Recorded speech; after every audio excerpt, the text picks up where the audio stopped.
Get ready, start.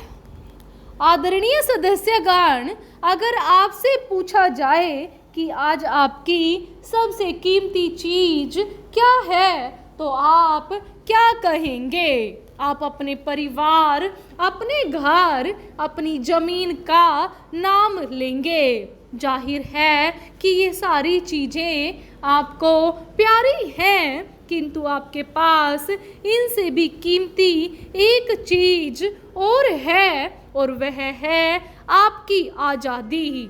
और भी बहुत सी चीजें हैं जो हमारे जीवन को सुखी और सुविधाजनक बनाती हैं, लेकिन जो आदमी आज़ाद नहीं उसकी कोई इज्जत नहीं। आज हम आज़ाद हैं और हम भारतवासियों के लिए अपनी आज़ादी पर खुश होने का खास कारण है। लगभग 200 वर्ष हुए हमारी आज़ादी विदेशियों ने छीन ली थी। उसे फिर से पाने के लिए हमें एक बहुत लंबी और कठिन लड़ाई लड़नी पड़ी। आखिरकार 15 अगस्त 1947 को आज़ादी का सुनहरा दिन आया। देश का शासन हमारे अपने हाथों में आ गया। हमारे लिए यह खुशी का एक ऐसा दिन है जिसे हम कभी भूल नहीं सकते।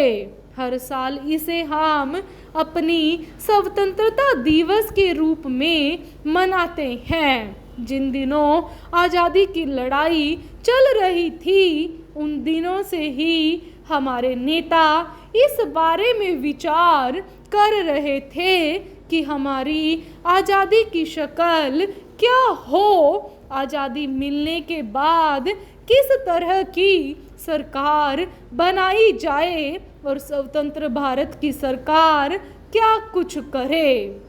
जो बात बिल्कुल साफ थी वह यह है कि स्वतंत्र भारत की सरकार जनता की होगी, जनता द्वारा होगी और जनता के लिए होगी। दूसरी बात यह थी कि यह सरकार देश के सभी लोगों के साथ बराबरी का बर्ताव करेगी। जाति, धर्म, क्षेत्र या स्त्री पुरुष का ख्याल करके किसी को खास सुविधा नहीं दी जाएगी। हर एक व्यक्ति को एक आज़ादी होगी कि वह जो भी धर्म चाहे माने और रहन सहन का मन चाहा तरीका अपनाए। तीसरी बात यह है कि सरकार जनता की भलाई के लिए काम करेगी और हमारे बीच से गरीबी और अज्ञान को जल्दी से जल्दी दूर करने का काम अपने हाथों में लेगी। इन सब बातों के लिए कभी कभी कुछ भारी भरकम शब्दों का भी इस्तेमाल किया गया, जैसे समाजवाद, लोकतंत्र, धर्मनिरपेक्षता इत्यादि। सीधे साधे शब्दों में इनका अर्थ यह है कि सरकार कायम रहे, जनता की उन्नति और खुशहाली के लिए काम करती जाए।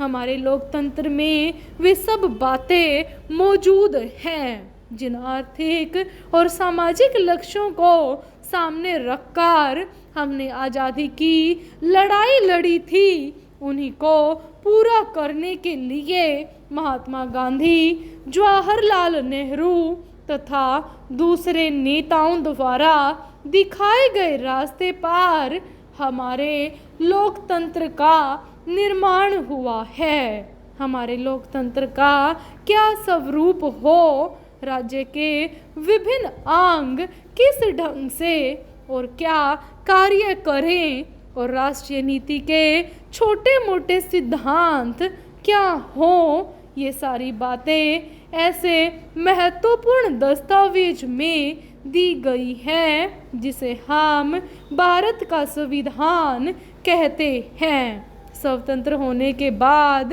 देश की जनता के प्रतिनिधियों ने एक संविधान सभा बनाई थी। हमारे संविधान की यह विशेषता है कि उसमें समय समय पर परिस्थितियों को ध्यान में रखते हुए परिवर्तन किया जा सकता है और अब तक इसमें कई संशोधन भी हो चुके हैं। पूर्ण विराम।